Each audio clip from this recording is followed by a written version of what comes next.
1절까지의 말씀 우리 한 목소리로 봉독하겠습니다. 시작.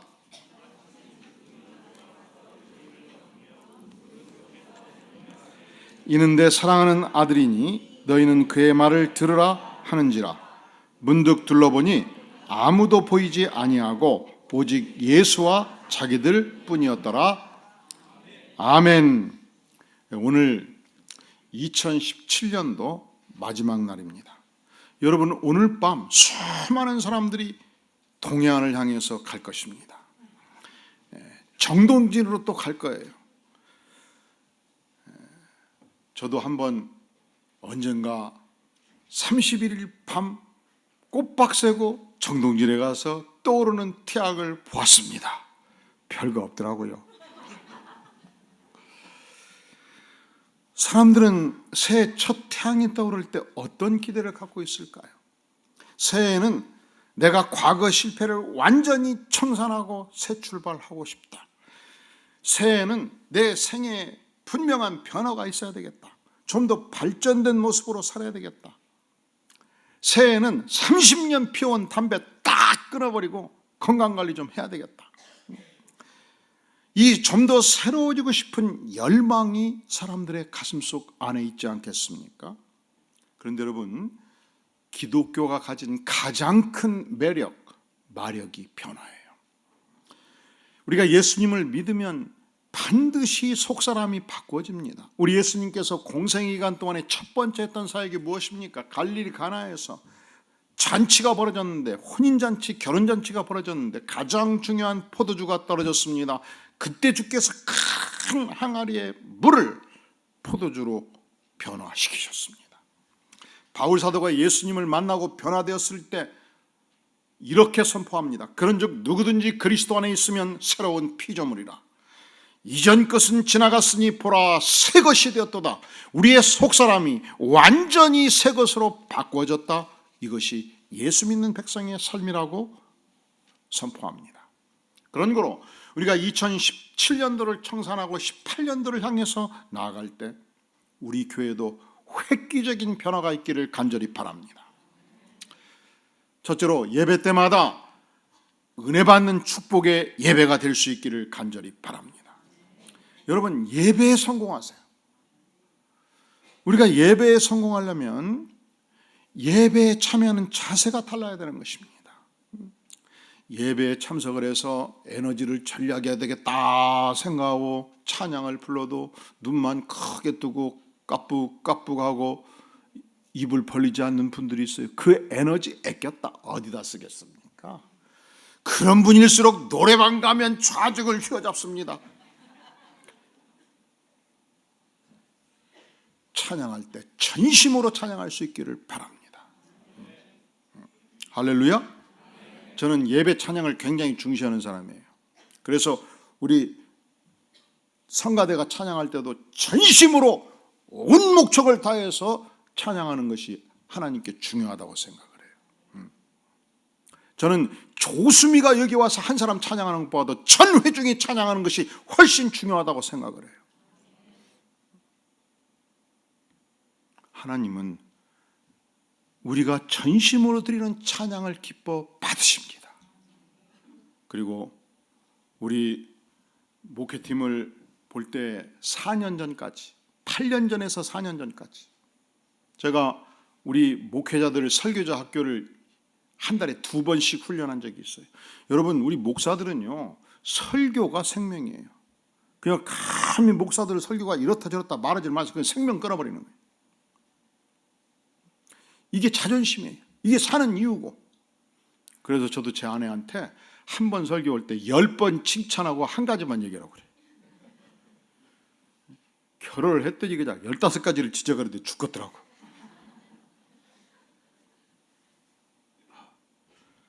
그런데 놀라운 사실은 그때 설교자 학교를 할 때 하루 전부터 막 배가 아팠던 목사는 막 소화를 못하고, 그런데 그때 설교자를 학교를 했을 때 부목사들이 다 담임으로 많이 갔다는 걸 알았어요.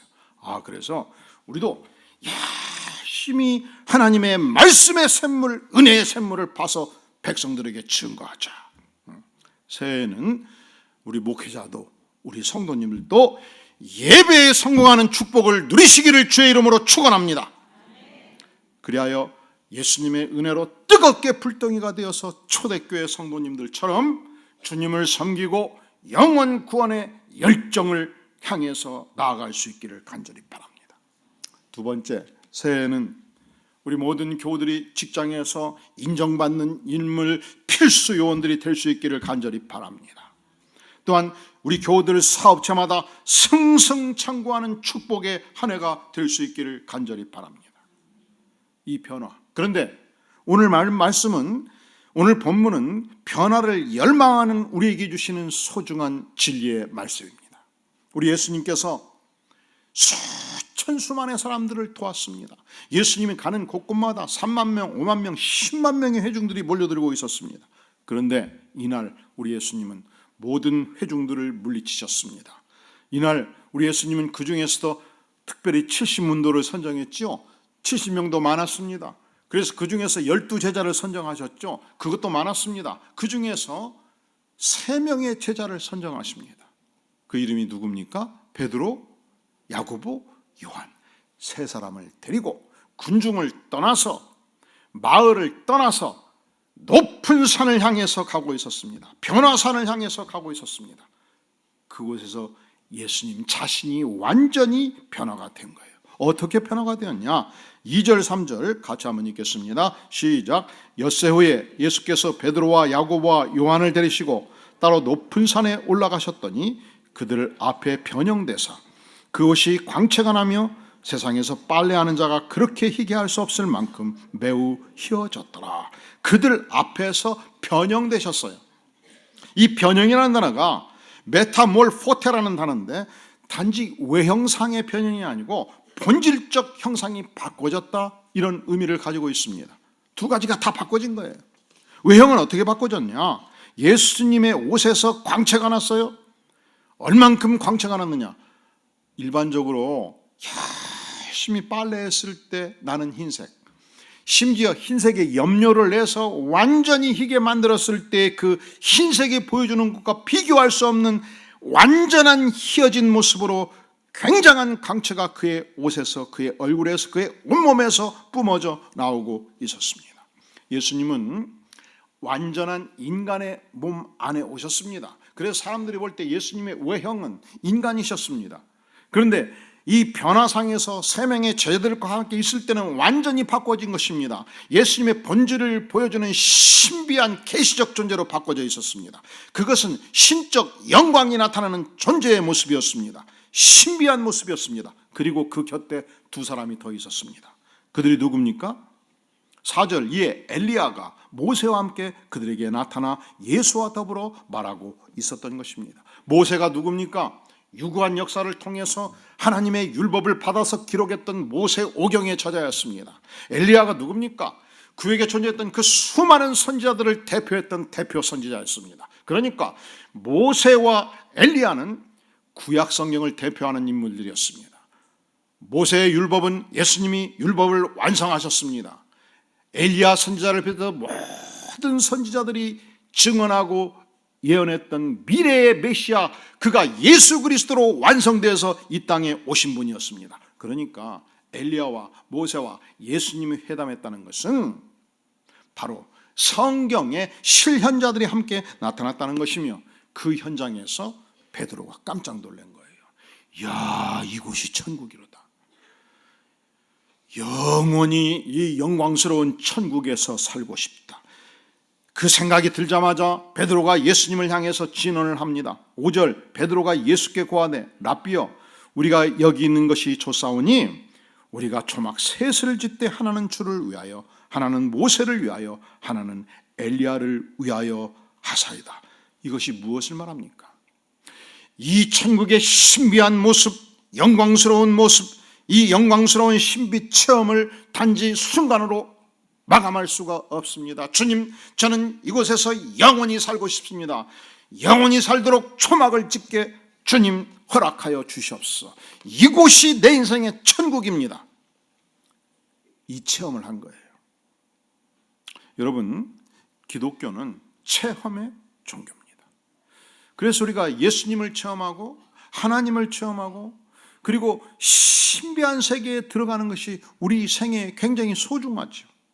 여러분은 2018년도 주님과 동행함으로 주님의 말씀을 통해서 주님의 은혜를 받음으로 신비 체험하는 한 해가 될 수 있기를 간절히 바랍니다. 예수님은 제자 3명에게 이 신비한 체험을 한 다음에 그 다음 자신의 생애가 어떻게 될 것인가를 보여주십니다. 말씀하십니다. 9절 그들이 산에서 내려올 때에 예수께서 경고하시되 인자가 누구 가운데서 죽은 자 가운데서 살아날 때까지 예수님은 십자가에 피 흘려 죽으실 것입니다. 그리고 부활하실 것입니다. 그것을 말씀합니다. 12절 이르시되 엘리야가 과연 먼저 와서 모든 것을 회복하거니와 어찌 인자에 대하여, 인자가 누구입니까? 예수 그리스도, 그에 대하여 기록하기를 많은 고난을 받고 멸시를 당하리라. 예수님께서 침뱉음을 당합니다. 예수님께서 채찍을 맞으십니다. 예수님께서 그 고난의 십자가를 지고 골고다 언덕을 올라가십니다. 죽기까지 멸시를 당하시고 죽기까지 십자가에서 서서히 물과 피를 쏟으십니다. 이 고난의 길을 주께서 가시겠다고 말씀하시는 거예요. 왜냐하면 이 3명의 제자들이 하나님과 동행하는 신비 체험을 해야만이, 이 하나님의 영광을 체험해야만이 그들이 이 고난의 십자가도 어려움도 시련도 가시밭길도 극복하고 그 길에서 승리할 수 있다고 믿은 것입니다. 여러분, 그렇다면 우리도 2018년도 우리의 생애 속에 피할 수 없는 인생의 어려움이 있을 것입니다. 시련이 있을 것입니다. 가시밭길이 있을 것입니다. 어떻게 극복하고 어떻게 승리할 수 있겠습니까?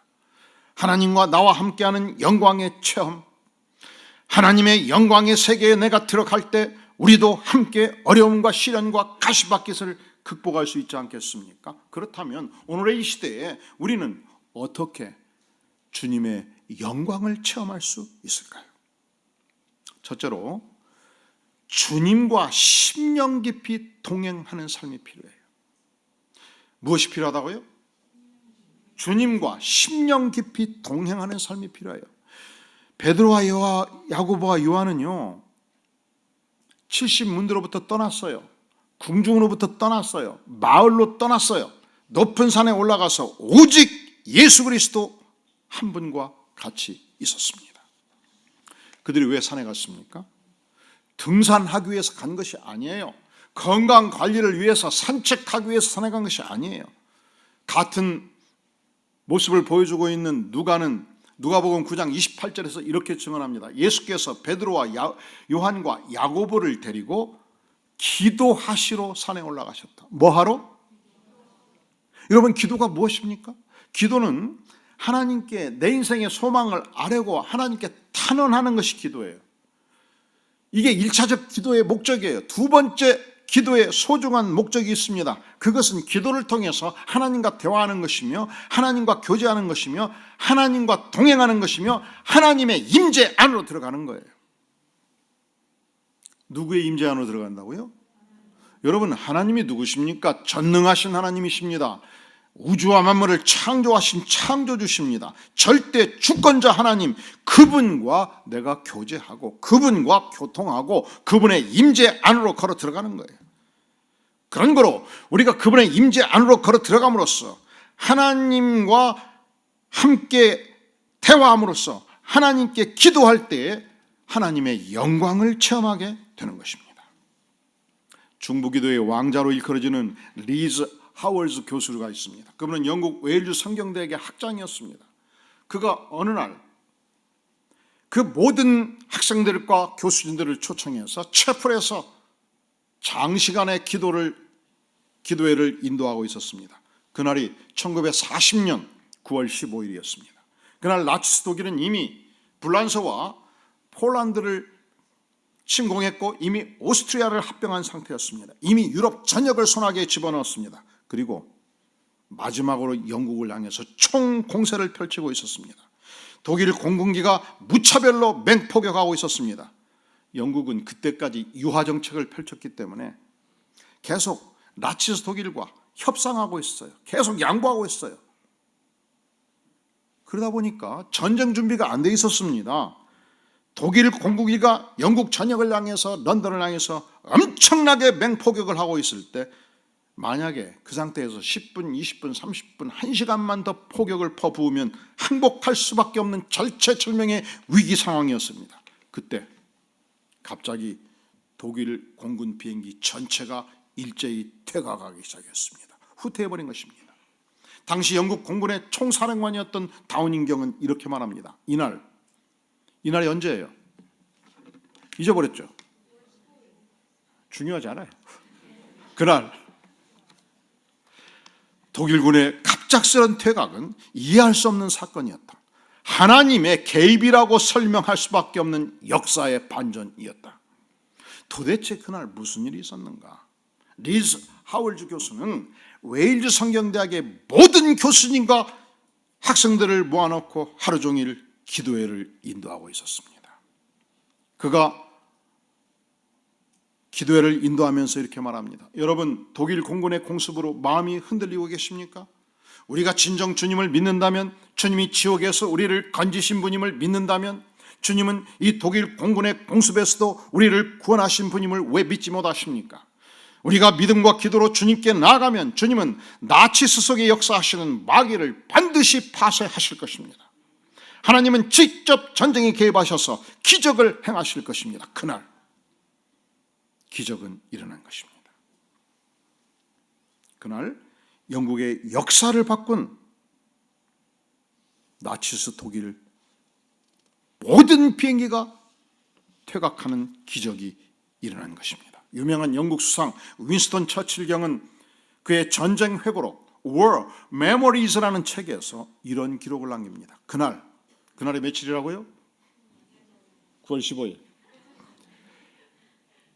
영국군의 승리는 아주 특별하고 결정적인 승리였으며 하늘이 도운 특별한 사건이었다. 영국의 모든 지도자들이 그날 하늘이 도운 하나님의 기적적인 개입이었다 고백합니다. 그날 영국의 승리는 기도의 승리입니다. 그날 영국의 승리는 기적의 승리입니다. 하나님의 임재의 승리입니다. 하나님의 간섭의 승리입니다. 임마누엘 하나님의 승리입니다. 2018년도 하나님을 믿는 백성들, 우리 안디옥 백성들에게 이 승리를 맛보는 축복의 한 해가 되기를 간절히 바랍니다. 우리가 어떻게 주님의 영광을 온몸으로 체험할 수 있는가? 주님과 심령 깊이 동행하는 삶, 주님과 영적으로 교통하는 삶, 주님께 기도하는 삶을 통해서 우리는 신비한 체험을 할 수 있습니다. 두 번째, 우리가 어떻게 주님의 영광을 체험하는 삶을 살 수 있는가? 자, 우리 다 함께 7절 말씀 봉독해 볼까요? 시작. 마침 구름이 와서 그들을 덮으며 구름 속에서 소리가 나되 이는 내 사랑하는 아들이니 너희는 그의 말을 들으라 하는지라. 아멘. 하늘문이 열렸습니다. 그리고 하늘에서 음성이 들렸습니다. 여러분, 하나님의 음성을 직접 들은 거예요. 이는 내 사랑하는 아들이니 너희는 그의 말을 들으라. 뭐 비슷할지 모르겠어요. 그걸 귀로 음성으로 직접 들은 거예요. 하나님의 음성을 듣는 체험, 얼마나 놀라운 체험입니까? 예수님이 누구시죠? 예수님은 선한 목자십니다. 예수님은 유일한 인생의 길이요 진리요 생명이십니다. 그 예수님의 말씀을 들으라, 순종하라. 1960년대 70년대 전국의 교회가 자라가고 있을 때 전국에 수많은 기도원들이 설립이 되었습니다. 저도 그 시절 삼각산 기도원을 자주 다녔습니다. 추운 겨울날 돗발을 하나 뒤집어 쓰고 이 산에 나무마다 앉아서 기도하는 사람들이, 나무 앞에서 붙들고 기도하는 사람들이 많았습니다. 온몸을 흔들어대면서 주여 외쳐가면서 기도를 했습니다. 왜 온몸을 흔들어대요? 안 흔들면 얼어 죽어요. 그런데 그렇게 기도하면서 입신하기도 하고 방언이 터지기도 하고 그렇게 기도하면서 하늘의 음성을 듣기도 해요. 저주 상태에 빠지기도 하고. 그런데 여러분, 하늘의 음성도 듣지만 마귀의 음성도 들어요. 그래서 이게 구별이 안 되는 거예요. 그래서 이상해지는 거예요. 너무 산기도 좋아하지 마세요. 우리가 오늘의 이 시대에 하늘의 음성을 듣는 확실한 길을 주께서 우리에게 주셨습니다. 그것은 우리가 만약에 산기도를 통해서 음성을 듣고자 하면 하늘의 음성도 듣지만 마귀의 음성도 듣고 두 개가 섞어져 가지고 이상해질 수 있지만 이상해지지 아니하는 확실한 하나님의 음성을 듣는 길이 있다고요. 그것이 무엇입니까? 이번 겨울 마태복음 필사를 하면서 묵상하면 하나님의 음성을 들어요. 이번 겨울 큐티의 말씀 요한복음을 날마다 묵상하면서 귀 기울이고 들으면 하나님의 음성을 듣는 거예요. 66권 성경의 말씀을 통해서 우리가 하나님의 음성을 듣는 거예요. 이번 겨울 각종 성경 공부를 통해서 우리가 하나님의 음성을 듣습니다. 그것은 마귀가 역사하지 않아요. 이것을 알았던 사도 베드로는 베드로후서 1장 18절에서 이렇게 기록합니다. 이 소리의 개념은 바로 변화상에서 예수님과 세 명의 제자가 함께 있을 때 들었던 하늘의 음성의 소리예요. 이 소리는 우리가 저와 함께 예수님과 함께 거룩한 산 변화산에 있을 때 하늘로서 나옴을 들은 것이라. 또 우리에게 더 확실한 예언의 말씀이 있으니 이게 무엇입니까? 더 확실한 예언의 말씀, 이것이 66권의 성경의 말씀이에요. 이 성경의 말씀이 어두운 데 비추는 등불과 같다고 선언합니다. 하나님께서 우리에게 가장 안전한 말씀의 체험을 위해서 66권의 위대한 성경의 말씀을 우리에게 주셨습니다. 아침마다 무릎 꿇고 큐티로 주님을 만나고 음성을 듣고 새벽마다 새벽기도를 통해서 하나님의 음성을 듣고 예배 때마다 하나님의 음성을 듣는 축복을 누릴 수 있기를 간절히 바랍니다. 오늘의 이 시대에 우리가 어떻게 주님의 영광을 체험할 수 있는가? 여러분, 주님과 동행함으로 체험해요. 기도로 체험해요. 하나님의 말씀 성경을 통해서 체험하는 것입니다. 우리가 어떻게 오늘의 이 시대에 하나님의 영광을 체험할 수 있겠습니까? 여러분, 예수님은 베드로가 초막을 짓고 이 천국 같은 환경에서 영원히 살겠다 했을 때 그래라 말씀하지 아니했습니다. 예수님은 세 명의 제자들을 이끌고 하산하셨습니다. 여러분, 우리가 하나님의 영광을 체험한 백성이라면 예수님을 붙들고 반드시 산에서 하산해야 돼요. 그리고 현장으로 들어가야 되는 것입니다. 언제든지 현장에 해답이 있습니다. 신비 체험에 해답이 있지 않아요. 신비 체험이 중요하지요. 내가 하나님과 만나는 체험이 있을 때 뜨겁습니다. 이 체험은 영원하지 않아요.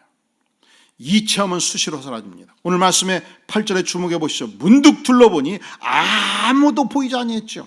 오직 예수와 자기들 뿐이었습니다. 그래서 그들은 산에서 내려왔습니다.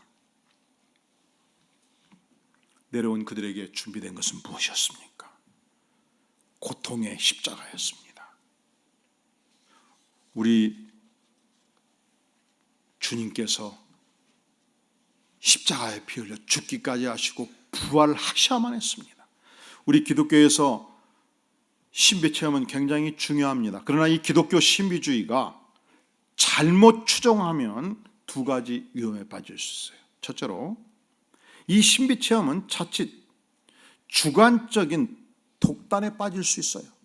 사람들은 자기가 체험한 것이 너무 소중하기 때문에 그것을 절대화할 수 있습니다. 사람들은 내가 받은 은사가 너무 중요하기 때문에 그 은사를 절대화시킬 수 있어요. 그리고 그 체험과 그 은사가 없는 자들을 무시해요. 비판해요. 그리고 이등신자라고 생각합니다. 그 체험이 없는 사람은 가짜 신자라고 생각을 해요. 그래서 사위도 고를 때 그 체험이 있는가를 묻고 없다고 그러면 안 되겠는데 그래요. 아니지요. 예수님이 언제든지 중요해요. 체험은 그 다음이에요. 두 번째, 신비체험은 자칫 객관적 사회성을 무시할 수 있습니다. 우리가 만약에 체험이 예수님이 더 중요하게 되면 눈만 뜨면 체험을 맛보려고 그래요. 이것은 마치 마약과 같습니다. 더 뜨거운 체험을 추구하고 더 자극적인 체험을 추구합니다. 그래서 오늘은 일주일 이 기도원에서 세월을 보내고, 내일은, 다음 주는 일주일 저 기도원에서 세월을 보내고 전국 기도원을 전전할 수 있습니다. 가정을 팽개치고 직장일을 소홀히 하고 역사를 무시합니다. 사회적 적응 능력이 현격히 떨어질 수 있다는 말이죠. 그렇다면 그럼에도 불구하고 우리 예수님은 왜 우리에게 체험을 주시는가? 이 체험을 통해서 예수님을 붙들라고 주신 것입니다. 할렐루야. 이 체험을 통해서 예수님을 잘 믿으라고 주신 것입니다. 이 체험을 통해서 예수님을 잘 믿고 직장생활 열심히 하라고, 직장에서 복음의 영광을 나타내라고 주신 거예요. 예수님을 체험하고 하나님을 체험함으로 인해서 변화산 위에 초막 짓지 말라는 거예요. 내려가라. 내려가서 우리 주님께서 저 마을에 가서 복음을 증거하라 하시면 저 마을에 가서 복음을 증거하고, 이 마을에 가서 복음을 증거하라 하시면 이 마을에 가서 복음을 증거하는 것이 우리의 삶입니다. 제가 존경하는 인물 중에 문중경 전도사가 있어요. 제가 이분에 관한 모든 책을 구했어요. 열심히 구하니까 2권밖에 없어요. 대한민국이 위대한 나라입니다. 2조 실록이요, 전 세계 문화유산이에요. 어떻게 임금님이 500년 동안 그의 신료들과 나눴던 모든 대화를 토시 하나 빼지 않고 기록을 남긴 역사가 대한민국 외에는 없어요. 대단한 기록입니다. 그런데 민간에서는 기록을 많이 남기지 않았어요. 이 문중경 전도사의 삶이 전설적인 삶이에요. 이분은 정말 세계적인 인물입니다. 그런데 기록이 없어요. 그분이 활동했던 시대가 1920년대 40년대입니다. 그분은 처음 부모가 정해준 결혼을 했는데, 결혼을 해서 시댁을 가보니까 남편이 없어요. 이미 남편이 다른 마을에서 다른 여인과 살고 있었습니다. 그는 첫날부터 소박을 맞은 거예요. 10년 동안 시부만 모시고 살았어요. 내가 이렇게 살아서 무슨 의미가 있나, 죽어버리자 하고 신안군 중도 바닷가에서 죽으려고 그랬는데, 이렇게 죽으면 안 되겠다. 왜냐하면 가끔 1년에 한두 차례 시신이 떠내려오거든요. 내가 죽어서 물에 떠가지고 떠내려오면 내 시댁 부모들이 얼마나 당황스럽겠는가, 모멸감을 느끼겠는가, 우리 친정 부모들이 얼마나 모멸감을 느끼겠는가. 안 되겠다 해서 그가 어느 날 밤 조용히 중도를 떠나서 서울로 올라갑니다. 한강에 빠져 죽어버리면 아무도 모를 것이 아니냐. 그때 그가 유명한 이성복 목사님을 만납니다. 그 시대에 풍미했던 유명한 부흥사였습니다. 이 부흥사를 통해서 예수님을 믿고 은혜를 받았어요. 살맛이 났습니다. 목사님, 저를 부흥탄원으로 받아주셔서 그가 부흥탄원이 되어서 2년 동안 이성복 목사님이 전국 방방곡곡 다니면서 설교하고 찬양할 때 그 설교와 찬양을 다 외워버린 거예요. 그것이 어렵지도 않은 것이, 여러분, 부흥사들은요, 아무리 유능한 부흥사도 설교 20편이면 돼요. 아니 10편이면 충분해. 여러분, 매주 설교하는 목사가 힘든 거예요. 모르셨지요? 20평을 다 암송했어요. 이성호 목사님이 좋아하는 찬송가와 노래를 다 암송을 해버린 거예요. 그때 하나님께서 중경아, 고향으로 내려가라.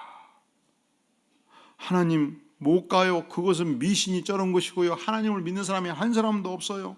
그리고 저는 고향에서 버림받은 여인이에요. 제가 어찌 그 땅을 가야 됩니까? 네가 은혜를 받았으면 하산해서 고향 땅으로 돌아가라. 이 신안군의 1000사계 섬에 무수한 나의 백성들이 죽어가고 있지 않느냐. 찾아가라. 그가 하나님의 명령을 따라서 신안군으로 내려갔습니다. 그가 마을 어귀에서 20곡 노래를 불러 제끼면 어린이부터 노년까지 안악들까지 모두 쏟아져 나왔습니다. 그 시대 강력한 노래단원이 된 것입니다. 모든 마을이 모일 때 이성 목사님의 암송한 설교를 풀어낸 거예요. 그래서 그곳에서 한 사람이 믿기 시작하고 10가정이 믿기 시작하고 교회를 세우고 기도처소를 세우고 14개섬을 다니면서 전도를 시작을 했습니다. 오늘 또 증도를 가면 그분이 1950년대 순교를 당했는데 67년이 지난 지금까지 증도는 90%가 예수 믿는 섬입니다. 공산당원이 그를 체포해서 조사를 했습니다. 보니까 이 지역 전체가 예수한테 물들어 있는 거예요. 왜 그렇게 물드는 거 보니까 다 문중경 전사를 통해서 죽을 자가 살아나고, 문중경 전사를 통해서 아픈 자가 병이 낫고, 예수 믿고 축복받고, 여기저기 수많은 제자들을 양성해 놓은 거예요. 그래서 죄목 1번지 문중경, 새끼를 많이 깐 씨암탉이니까 죽여라고 그랬어요. 그분이 전도한 중에 한 분이 CCC 창설자인 고 김중건 목사님이십니다. 그분이 이런 글을 남겼어요. 문중경 전사 그녀의 집은 목민센터였다. 무엇이나 의논하고 무엇이나 돌봐주는 곳이었다. 그 집에는 항상 너댓 명씩 귀신 들린 여인, 반수불수되어 쫓겨나 오갈 데 없이 버려진 여인들의 숙소였다. 대소변을 받아내느라 방에서는 악취가 풍겼다. 문 전도사는 밤낮을 교회에서 살면서 새벽같이 큰 파랑을 메고 잔치집, 제사집 음식을 걷어 가난한 집에 나눠주는 대신 거지였다. 파랑 속에는 온갖 감기약, 연고, 민간 비방약이 있어 병자들을 신방하여 약을 먹이고 발라주고 기도를 하였다. 병은 소문나게 잘 나았다. 그는 산파는 아니었으나 아이를 받는 데는 누구보다 명수였다. 섬은 미신이 많은 곳인데 동리의 재앙을 만나면 문전도사에게 기도를 청하였다. 그녀는 이 마을의 사제였고 간호사였고 산파였고 목자였고 만민의 어머니였다. 2018년도 하나님과 동행해서 하나님을 체험하는, 하나님의 영광을 체험하는 모든 백성이 될 수 있기를 간절히 바랍니다. 그리고 하나님을 체험한 다음 하산해서 여러분이 속한 가정과 이웃, 직장과 사회를 복음하는데 쓰임받는 축복의 백성이 될 수 있기를 주의 이름으로 축원합니다. 그리고 마치 문중경 전도사님처럼 천국의 백성들을 많이 낳는 씨암탉의 축복을 누릴 수 있기를 주의 이름으로 축원합니다. 할렐루야. 그리하여 우리들을 통해서 복음을 받아들인 수많은 새 생명의 평안이들이 힘차게 새벽 울음을 우는 날 이 땅에 천국의 새벽이 밝아올 줄로 믿습니다. 할렐루야. 기도하겠습니다. 영광의 주님, 그렇습니다. 우리가 주님과 동행함으로, 우리가 주님과 심령 깊이 교제함으로, 우리가 주의 말씀에 순종함으로, 주님, 우리가 현장에서 주의 말씀을 실현함으로 하나님의 영광을 나타내는 2018년도 되기를 간절히 원합니다. 우리가 가는 곳곳마다 하나님의 위대한 영광이 나타나는 생애 되기를 구하오니 아버지여, 백성들의 삶 속에 임재하시며 역사하시며 체험케 하시며 영광을 나타내 주시옵소서. 우리를 불쌍해 주시고 우리 가운데 역사하사 영광을 받아 주시옵소서. 예수님의 이름으로 간절히 기도하옵나이다. 아멘.